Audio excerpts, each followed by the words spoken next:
हेच ते वळाचं झाड जिथं 13 फेब्रुवारी 1878 रोजी गजानन महाराज प्रकट झाले. पहिल्यांदा गजानन महाराजांना बंकटलाल यांनी बघितलं. त्यांना बघितल्यानंतर ते त्यांच्या घरी घेऊन गेले. असं म्हणतात, महाराजांनी इथं बिना विस्तवाची चिलम पेटवली होती. शेगाव हे असं तीर्थक्षेत्र आहे जिथं पार्किंगसाठी कुठल्याही प्रकारचे पैसे घेतले जात नाही. राहण्याची सुविधासुद्धा अगदी मोफत आहे. चपला ठेवण्याची सुविधासुद्धा मोफत आहे.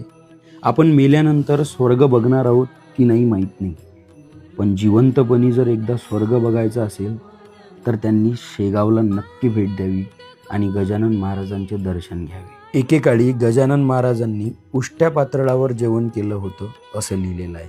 पण आज हजारो भक्तगण दररोज जेवणाचा आस्वाद मोफत घेतात. या संस्थांमध्ये फिरताना स्वर्गाचं फील येण्याचं एक आणखी कारण म्हणजे इथली शिस्त आणि सेवेकऱ्यांचा प्रामाणिकपणा. या संस्थांबद्दल एका व्हिडिओत सांगणं अशक्य आहे, म्हणून व्हिडिओ इथेच थांबवतो. जय गजानन माऊली.